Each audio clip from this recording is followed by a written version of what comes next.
जय गौ माता, वंदे गो मातरम। दोस्तों, आईआईटी पास आउट जो व्यक्ति गोबर के ऊपर काम कर रहा है, दोस्तों गोबर में आज तक कोई समझ नहीं पाया है कि गोबर के अंदर क्या है।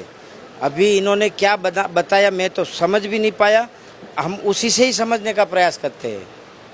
अपना नाम, क्वालिफिकेशन और क्या करते हैं वो बताइए। मैं डॉक्टर सत्यप्रकाश वर्मा, आईआईटी बॉम्बे से ग्रेजुएट और पीएचडी, और यूएस से मेरी सेकंड पीएचडी है।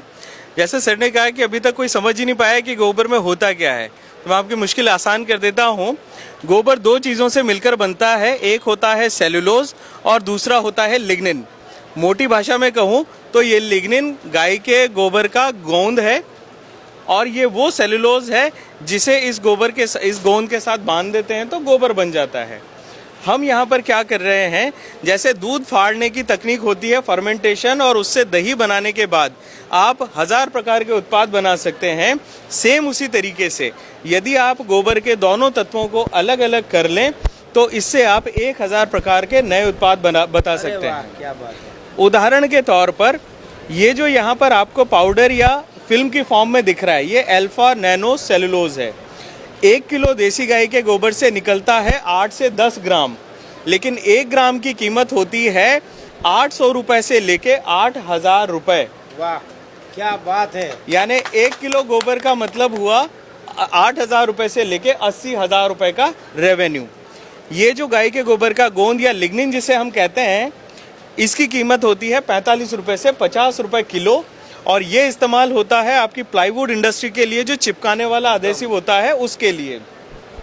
अगर मैं दूसरे प्रोडक्ट की बात करूं, इस पाउडर का इस्तेमाल क्या क्या है, जैसा मैंने आपको बताया 1000 प्रकार के हैं। छोटी सी उदाहरण देता हूं, ये आपके सामने बाड़मेर की रेत है, रेगिस्तान की रेत, जिसमें कुछ भी उग नहीं सकता, इस मिट्टी को कभी बांधा नहीं जा सकता। लेकिन अगर आप नैनो सेलुलोज से बने हुए नैनो बायो फर्टिलाइजर को इस्तेमाल करते हैं, ये 5 दिन पुरानी वही बाड़मेर की रेत है जिसके ऊपर काला फंगस उग गया है, और इस रेत से आप मिट्टी का ढेला बना पा रहे हैं।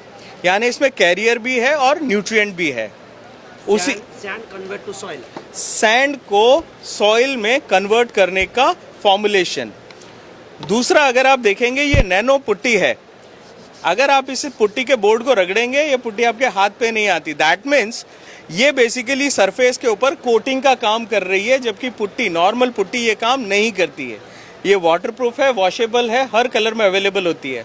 और सबसे खासियत आम आदमी के लिए क्यों इम्पॉर्टेंट है, क्योंकि ये लगाने के बाद आपको किसी भी पेंट या डिस्टेम्पर की ज़रूरत नहीं पड़ती है।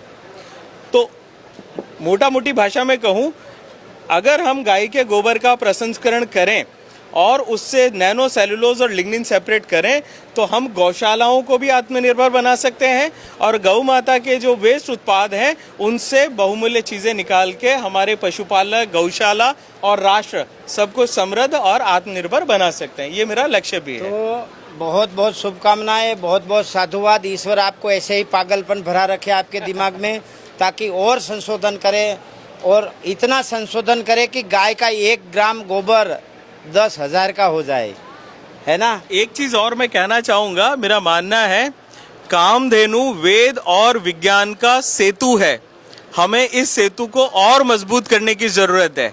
आध्यात्म अपनी जगह है, लेकिन उसका वैज्ञानिक जो अनुसंधान है उसके ऊपर भी काम करना चाहिए, और जब दोनों मिलके काम करेंगे तो ऐसे ही मिराकुलस या चमत्कारिक प्रोडक्ट्स हमें मिलेंगे। Thank you. तो दोस्तों, मुझे तो आप लोग पागल कहते ही हो, क्योंकि मैं तो पढ़ा लिखा नहीं हूँ, फिर भी गाय के इसे उसमें घुस जाता हूँ और बोलता हूँ। लेकिन ये तो आईआईटी पास आउट बोल रहा है, अमेरिका में। हाँ, और अमेरिका में भी पीएचडी करके आया है। तो गाय सच में एक विज्ञान का स्वरूप है।